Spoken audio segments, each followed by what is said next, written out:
FC บางคนมันแฮงเว้าให้ว่านึกฮะว่าตั้งแต่ในคายเฮ็ดหยังบ่อนเก่าน่ะตรงนั้นมันแล้วบ่เนี่ยนั่นแหละจังหวะเหตุผลมันเพียงพอเลยแต่นั่นคือว่าพอเพิ่น FC ผู้บ่เข้าใจหันนะตั้งแต่เราให้แล้วเราบ่จักแนวเฮ็ด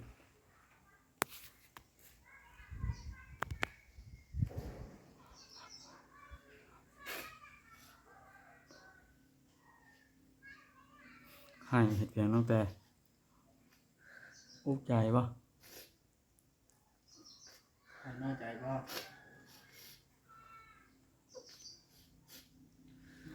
ผู้ใดสิบ่อุกข่อยให้อุกแล้วข่อยผู้นี้ก็ได้พวกนี้เราบอกว่า อุกใจนำเฮาพัฒนาคนผู้ช่วยเนาะเฮาก็อยากช่วยเต็มที่แต่ว่าช่วยเท่าที่เฮาช่วยได้เฮาก็ได้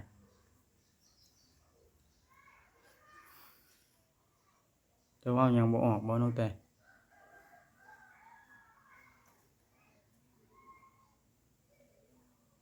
ลำบากใจที่สุดคือน้องแต่พี่น้องเอ้ยเฮาก็บ่จักแนวสิเฮ็ดการสมมุติตัดสินใจเมื่อบัดนี้ครับอย่าลืมกดติดตามเพื่อเป็นกำลังใจให้ผมด้วยนะครับทุกคนขอบคุณมากๆครับเอาพี่น้องเอ้ยเปิดภาพขึ้นก็ได้อยู่เพื่อนไอ้มานตอนนี้ตั้งแต่ก็อยู่ในกับผัวจะหน่อยจะย่างเขาหาเพิ่นมาหาเบาลิก่อนไปถามเบาลิก่อนจักหน่อยพี่น้องเอ้ยเพิ่นมาฮอดแต่ดนแล้วบ่เบาลินี่สบายดีเบาลิเอาสบายดีเด้อประมาณตัวเฮ็ดจังได๋เบาลิบัดนี้ในความคิดเจ้าเหตุจังไรในใช้เรา เรื่องน้องแต่นี่แหละทีแรกน้องแต่ว่าสิเมื่อมื้ออื่นเช้าแต่ว่าพอมาฮอดพี่แล้วปัดน้องแต่โทรบอกว่าบ่ได้เมื่อเด้อมื้ออื่นเช้าขยะเรา คาวันศิลป์เพิ่นว่า เรื่องนี้มันแล้วแต่เราพี่กับน้องเราเด้เราในเมื่อเรามายามพี่ยามน้องคือไอ้มานไปนี่ก็เราผักพอเช่าอยู่นี่ก็แล้วแต่เรามื้อเช่าอย่างไรเราเมื่อก็แล้วแต่เราแหละเฮ็ดได้ซะมันมวยมันทำนั้นนะบ่เด้ ก็แม่นอยู่แต่ว่า FC เพิ่นว่าบ่ด่าน้องแต่ตะพึดเดี๋ยวนี้ว่าบ่จักเก่งงกเก่งใจผู้อื่นมาหาอยู่เบาลิบอกแล้วเบาลิบอกตั้งแต่ตอนอยู่บ้านพักคุณบอกว่าถ้าเราไปหาพักน้ำมูกับแม่นอยู่เขาก็เก่งใจมอไก่มูนะไอ้น้องกับแม่นอยู่ดอกเบาลิก็เคยว่าตลอดอันนี้นะท่านเบาลิท่านบอกมือแรก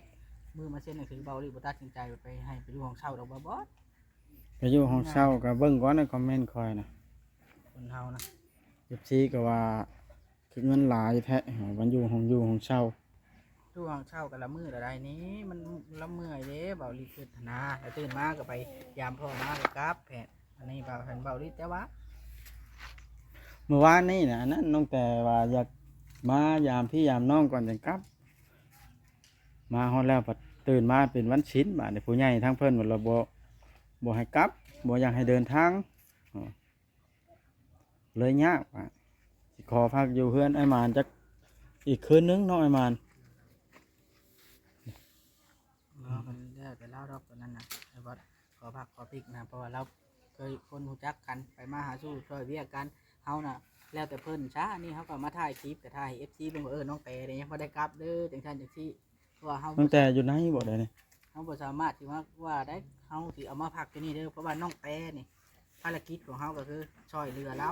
ในเมื่อก็ต้องตามใจเราบนพักบนเช้าเราคุยเอง เฮาบ่สามารถเว้าได้ดอกแม่นแม่นความเจ้าหรือบ่เลยแล้วแต่อันนั้นแต่ว่า FC น่ะบ่เข้าใจน้องแต่เดี๋ยวนี้นะแล้วก็บ่เข้าใจค่อยว่าค่อยน่ะพาน้องแต่มาเฮ็ดหยังวะ FC ให้ค่อยมาแนวไหนน้องแต่อยากมาทางข่อยไปทางมาอยู่แล้วคันบ่ให้เราขี่รถมาสิเป็นบ่ข่อยเว้าเราก็อยากมาตาม FC เพิ่นว่าตามใจเขาแท้โยไผสิบังคับเขาได้ได้บอกให้เมื่อก็บอกแล้วเนาะเบาลิ ก็อันนี้กับขั้นที่ว่าทำให้ความเห็นซะขั้นที่ว่าบอกให้เมื่อโลดนี่ครับก็บอกนั่นเพราะว่าเขามอบเงินตัวนั้นให้แล้วเขาให้กุ้มตัวเองในตัวนั้นอย่างเมื่อกับเมื่อผมอันหรือว่าเจ้ามีวิธีอื่นมาพักน้ำพี่น้ำน้องเจ้าเบิ่งนั่นก็ได้คะแนนกุ้มตัวเองในเงินตัวนั้นว่าฉันซะคำแนะนำของเขาก็คือให้เมื่อแต่ว่ามันบ่แม่นดอกว่าคำสั่งหรือว่าคำบอกอลีอลอนะมันเป็นแบบว่าคำแนะนำในความเห็นที่ดีที่สุดในตอนนั้นหรือว่าตอนนี้ก็ตามมันชำนาญผู้ใหญ่มอบให้ชำนาญว่าฉันซะ ผู้ใหญ่มอบภารกิจให้เฮาซำใดเฮาเฮ็ดซำนั้นบ่ว่า แม่น ชื่อดอก ๆเบิ่งค่อยย่างไปหาน้องแต่ก็ได้ซะนะ แม่ แต่ละเอาอยู่ไหนกับผัวบ่ เอ้ย โอ้ไอ้หมานอยู่เฮือนกับไผมันนี่เมียได้ไปไทย ไปหากินและอยู่ห้วย เอา ไปหาบ้าน คักอีหลีคือไอ้หมานใหญ่โตมาโหฬารเนาะไอ้หมาน โอ้คักโดยอ่าคักละได้อยู่ได้เช้าชำระสว่างบานหาเบิ่งน้องแต่ก่อนเพิ่นมีความคิดเห็นแนวใดกับเรื่องนี้เอ้าบ่อยู่ซ้ำเห็นแต่เกิบน้องแต่อยู่ซ้ายเดียวนี่อ้าวอืมเป็นไรเฮ็ดหยังอยู่เดี๋ยวนี้ใช้น้องบอยนะ อยู่นั่น เอาลืมขาตั้งกล้องพี่น้องก็สิได้จับเอาแบบนี้แล้วบัดนี้กินหยังอันนี้ฮะ สมหง เฮือนครัวไอ้หมานฮ่าหนักใจเด้น้องแต่เอ้ยเดียวนี่ มันน่าใจร้องอื่นลงมาเลย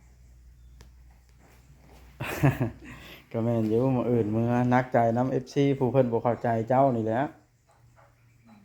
เพราะว่าเขามาบ้านเนาะเขาก็อยากดินบ้านแน่นะเขาก็เพราะว่ามื้อนี้เป็นมื้อวันศีลอีกก็ทางภูมิกับบ่ให้เมื่อทางนี้ก็บ่ให้เมื่อก็เลยบ่ได้เมื่อเพราะว่ามื้อนี้วันศีลใหญ่เลยเด้ อื ก็ ม เลยบ่ได้มา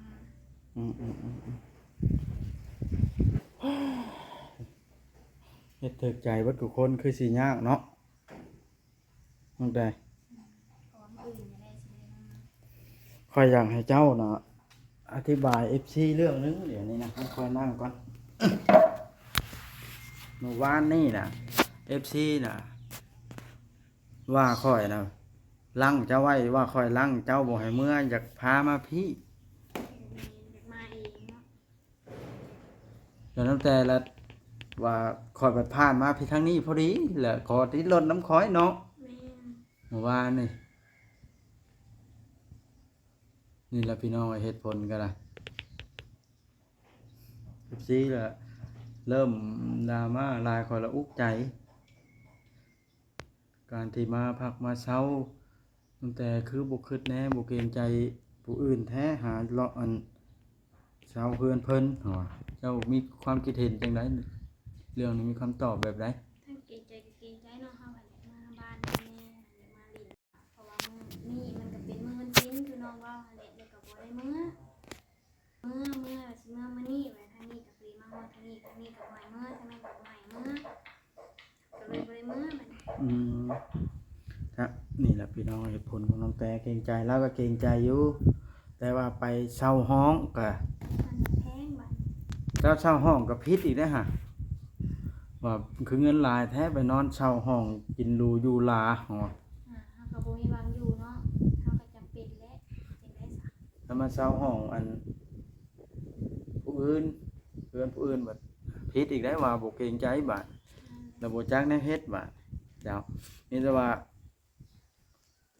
ตัดสินใจ มื้ออื่น ถ้าจริงแนวใดก็สิเมื่ออยู่แล้วมานี่นะทำอิฐนะแล้วมันเป็นวันชิ้นเนาะ แม่นมันศีลก็เลยบ่ได้มา เสื้อดอกพี่น้องคันว่าน้องแต่มีเฮือนมีชานแล้วคือสิบ่เกิดเรื่องแบบนี้ดอกมาก็อยู่เฮือนตัวเองบ่ต้องมันให้ FC ให้เนาะ ไอ้ตรงนั้นบอกว่า ว่าเพิ่นน้องแต่ลำบากใจน้องแต่เพิ่นก็จมสิดอกว่านั้นเช่าห้องก็โดน FC ว่ามาอยู่เฮือนผู้อื่นก็ FC ว่าหั่นนะ ก็ต้องยอมรับสภาพมันได้แล้วจังใดก็ได้ซีเพิ่นก็ขึ้นไปทางไผทางมันได้หลายคน มันบ่มีทางเลือกเห็นอะไรซะมาอันนี้ก็บ่แม่นว่าตั้งใจมาลิ้นมาเวียกมาเซ็นดินมาเซ็นชื่อดินให้ถูกต้อง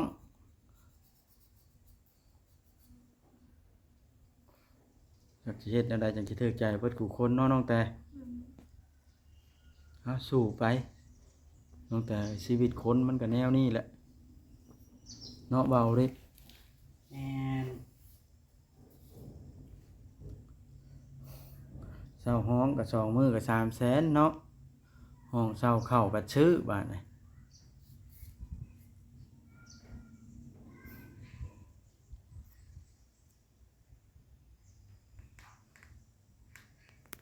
ถ้าใครเคยมาลาวคือสิเข้าใจดอก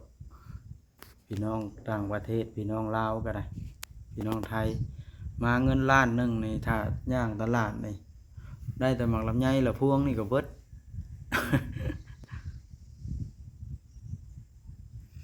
พันประกว่าบาทหนึงให้ล้าน1,000หาเนาะตั้งแต่เช้าเลยกินข้าวกินน้ำแล้วว่ามันนี่ กินแล้ว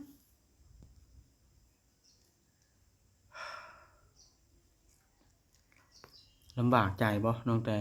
เป็นแบบนี้ธรรมดาคือเช้าได้ซะ อืม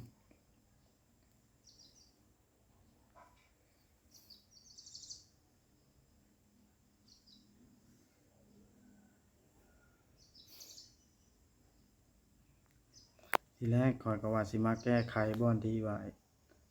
อันดราม่าโตที่ว่ามาเช่าเฮือนผู้อื่นนี้ปรึกษากับเบาอีหลีแล้วเบาอีหลีเพิ่นว่า ไปแล้วนะ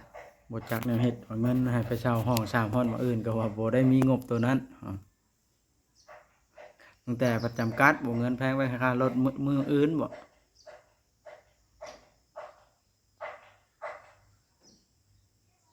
อย่าให้ได้ตั้งแต่ไอ้ซ้ำนี้นึงก็ได้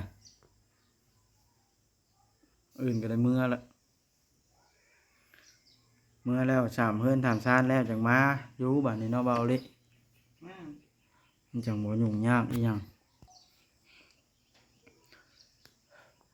เผื่อเจ้าเฮ็ดหยังอยู่เดี๋ยวนี้นะ เป็นปวดหัว เอ่อ กินข้าวแล้วมันสบาย อืม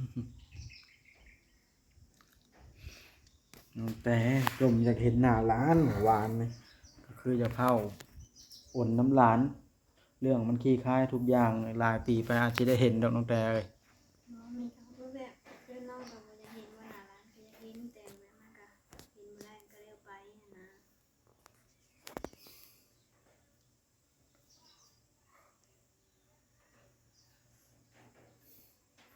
ลูกใหญ่ลูกหยังตุกเราก็สิมาเล่นน้ำอยู่ดอกบัดเทือนซานแล้ว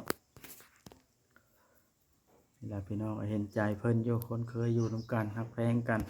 แต่เคยเลี้ยงน้องตั้งแต่น้องยังน้อยๆความผูกพันฮักแพงที่มีบ่เคยจางหายจักเทื่อ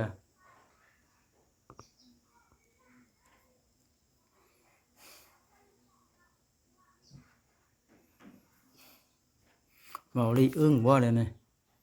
เรื่องไหนเรา ฮะ เรื่องไหนเบาลีพูดแต่แรกแล้ว ว่าต้องเป็นแบบนี้บ่ เบาลีก็บอกอยู่แต่ใดมาแล้ว การไปเฮาไปนอนเฮือนพี่เฮือนน้องก็แม่นอยู่ดอก แต่ว่าเฮา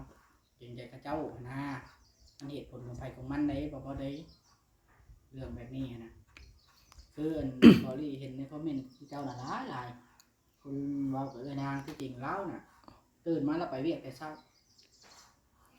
ก็เลยน้องแดเลยมานอนอยู่พี่ไอ้หมาเราบ่ได้ไปใช้เด้นอนมุงอยู่พี่ลูกหลาน ว่าสินอนอยู่พุ่นแล้วบ่ได้นอนบ่ตั้งแต่คืนนี้ บอกมาหลินน้ำเพิ่นก็เลยว่ามานอนอยู่ตรงนี้ อืม มันก็สิสบายเพิ่นไปเฮ็ดงาน การบ่มีเฮือนของตัวเองมันยากแบบนี้แหล้วน้องแต่เอ้ย FC ไปนอนไปนั่นแล้วบอกเลยจังว่าทุกอย่างมันแล้ววันนี้กลับมาก็จะมาอยู่ก็ได้นะถ้าบ่มาอยู่มาพักมาเช้า มันก็ง่ายเวลาทำมาลินมาหวนผีน้ำนอกนะมันมีของตัวเองเนี่ยแบบว่าอันนี้เจ้าบอลใดอาบน้ำเจ้าบอลใดจะกินข้าวคันที่ซื้อผ้าบัดมาปุ๊บตูบอยู่มันเป็นใบได้ยากมันบ่แม่นน้องบอยเนี่ยเรายังน้อยบอกรีบอกเลยแม่นรู้ว่าเอาเมียได้แล้วเอาเมียได้แล้วอยู่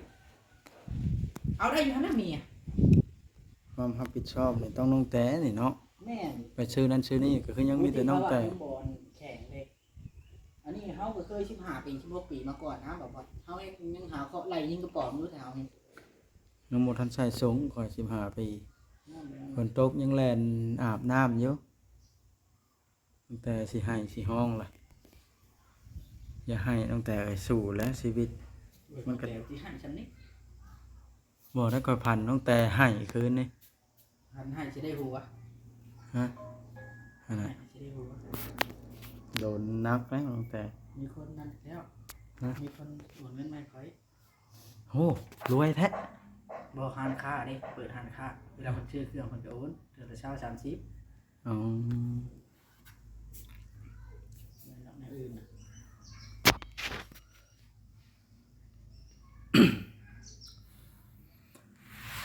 จักสิอธิบายแบบใดคอยกำลังจะจ้างแนวสิเฮ็ด อธิบายบ่ได้บ่ได้เรื่องไปนี่มันต้องปล่อยไปตามกาลเวลาแล้วก็จางหายไปเพราะว่าเฮาอยู่ในสังคมเลยเฮาเติบโตมานำ FC ค่อยฮู้อยู่ตอนนั้นแต่ว่าผู้ลำบากผู้รับศึกครั้งนี้มันน้องแต่ผู้เดียวเดี๋ยวนี้เฮ็ดหยังก็โดนถล่มนะก็ค่อยสิอุกนำนี่ถ้ามีไผผู้หนึ่งเจอจุดๆๆนี่แล้วบ่จักแนวเฮ็ดคือกันกับลาวนี่ล่ะค่อยว่านะ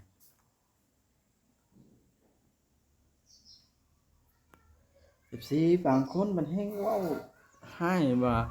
น้องว่าตั้งแต่ในค่ายเฮ็ดหยังบ่อนเก่าน่ะ ตรงนั้นมันแล้วบ่ได้ นั่นแหละจ้ะ เหตุผลมันเพียงพอเลยแต่นั่นน่ะคือว่า พอเพิ่น FC ผู้บ่เข้าใจหั้นนะตั้งแต่เราให้แล้วเราบ่จักแนวเฮ็ด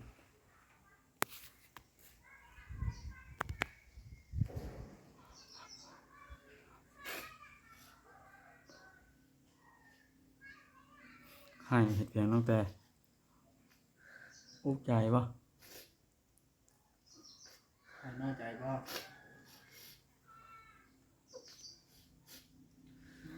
ผู้ใดสิบ่อุกข่อยให้อุกแล้วข่อยผู้นี้ก็ได้ พวกนั้นเราบอกว่า อุกใจนํเฮาปัฐานะคนผู้ช่วยเนาะเฮาก็อยากช่วยเต็มที่แต่ว่าจังได๋เท่าที่เฮาช่วยได้เฮาก็ได้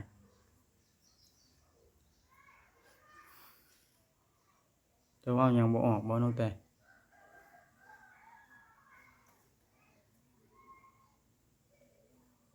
ลำบากใจที่สุดคือน้องแต่พี่น้องเอ้ยเฮาก็บ่จักแนวสิเฮ็ดการสมมุติตัดสินใจเมื่อบัดนี้ก็เป็นไปได้บ่น้องแต่หืม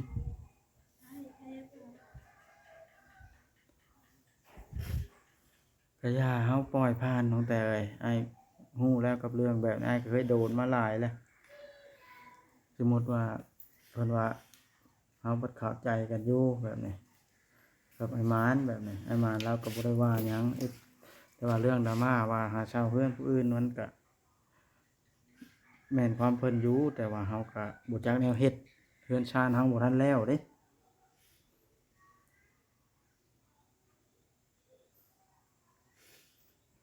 เฮือนชานเฮาแล้วเฮือนชานเฮามีเฮาคือสิบ่ไปขอนอนเฮือนผู้อื่นดอกเนาะน้องแต่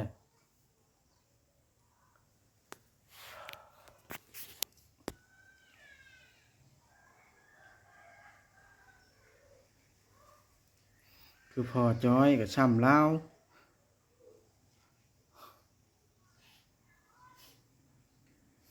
นั่นก็ได้แล้วเอาชีวิตเรารอดก็ฮิบสาธุย่อมึงไปแม่มด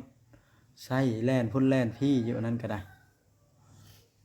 มันเว้าละเก่งพ่อจ้อยก็ได้ว่าสิปาเอ้ยมดสิปาเอ้ยมดตอนน่ะให้จนสิตายเอ้ยมดสิปา ก้อยอดหัวอยู่ตอนนั้นมันหักบ่จักได้เฮ็ดมันหัก แล้วท้องบ่ได้ เดี๋ยวเราเว้าว่าละท้องเอ้ยมดก็ได้ โคตรแท้ 2 เดือนเฮาว่า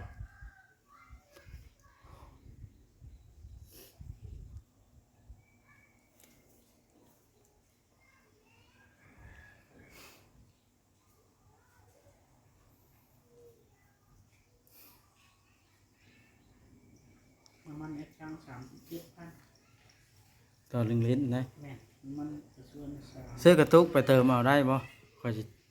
กระตุกไปใส่เอาอยู่อันนั้นมาใส่รถค่อยเต้นแล้วรถจักรกันขอซื้อใส่กระตุกไปเขาบ่ขายให้อยู่ทางมาแล้วบ่ได้ใช้ แต่ว่าซื้อเราไปเติมน้ำมันอีกเด้ ไปแล้วไปเติมอยู่ใช่ เดินเฮา เราไปเติมแล้วมานี่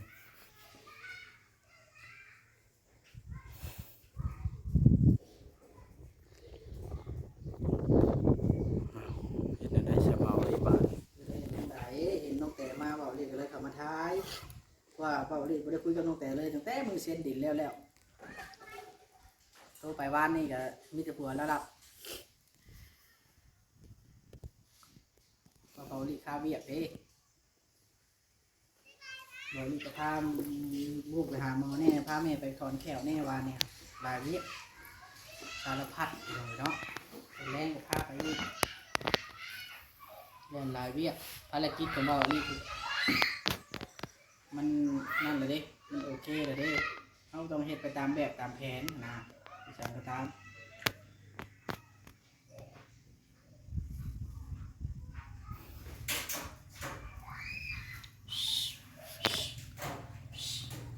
ไก่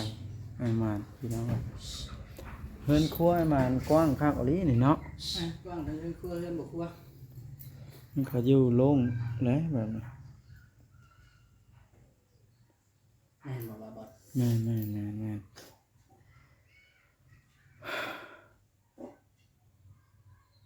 ลำบากใจคอยกระดาษบาทนะจักสิเอาความคิดเห็นแบบใด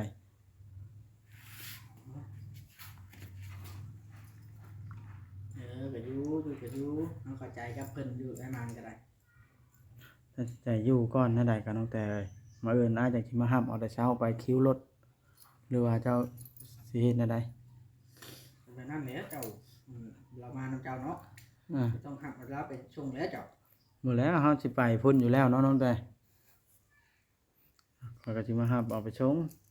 เพราะว่าทางเฮาไปอยู่แล้วทางนั้นก็ได้ส่งลงคิวรถนะเป็นได้ใช้เงินนั่นก็พออยู่บ่ไปอันก็ฮอดอยู่บ่เฮือนนะ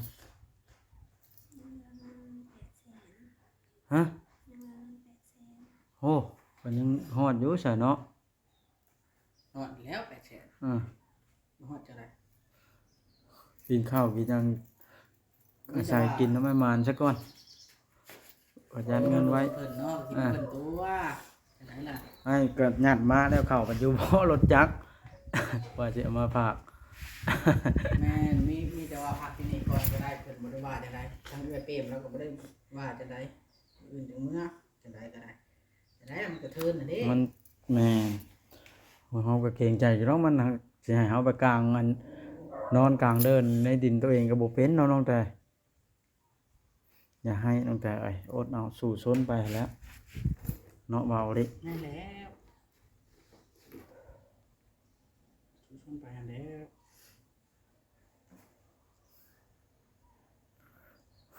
มาวัดอึ้งบ่ อึ้งแล้วข่อยบ่จักได้เฮ็ดบ่แม่นว่าอึ้งได้เบาดีบ่จักวันที่เฮ็ดว่าลงมือชิกไหวไปทางใดก็ถูกตำหนินี่นะข่อยละบ่จักได้เฮ็ดบาด เราดีจัง เฮ้ยบ่ได้เล่า เฮาเฮ็ดหน้าที่ของเฮามันเพียงพอก็คือเฮาฟังความผู้ใหญ่เพิ่นว่า คือผู้ใหญ่เพิ่นแนะนำให้น้องแต่นี่กลับก่อนจังไดเพิ่นกลับก่อนเพิ่นมาเยี่ยมไว้นี่ก็เฮาก็อดเอาแล้วผู้ใหญ่เพิ่นก็บ่ทันได้ว่าแนวใดอันน้องแต่มาพักนี่ก็ได้ทางผู้อื่นให้พักก็เพิ่นก็บ่ได้ว่าแนวใดมีแต่ FC ผู้เพิ่นบ่เข้าใจเพิ่นคอมเมนต์เฮาก็เคารพในการคอมเมนต์ของเพิ่นฉะนั้นแหละ แม่นเฮาก็ เฮาบ่ได้ที่ว่าเพิ่นบ่ดีใดเพิ่นคอมเมนต์น่ะเพิ่น คอมเมนต์เรื่องคอมเมนต์นี่ก็แม่นความเพิ่นแต่ว่าเฮามันจำเป็นนะเฮาจำเป็นแบบนั้น 100%มันก็บ่แม่นดอกบ่บ่เอ้ยแต่ละอย่างน่ะมันเหตุผลของไผของมันคือว่าน่ะคันเฮาสิเอาถือคอมเมนต์หลายก็บ่ได้เห็นงานอันนี้ก็คือเฮาพังหูไว้หูเฮาเฮ็ดตามความถูกต้องตามแก้ตามคอร์ดบ่อนใดมันคอร์ดแล้วเฮาแก้บ่อนนั้นถ้าได้แบบนั้นมันสิราบรื่นเองนะ พี่น้องเอ้ยไปจังได้เฮ็ดคลิปนี้ก็สิได้จบคลิปก่อนแก้ไปตามคอร์ดแบบเบาลิว่าละแม่นแนวใดเฮาก็สิรับมือสู่ชนไปแล้วเนาะโอเคพี่น้องเอ้ย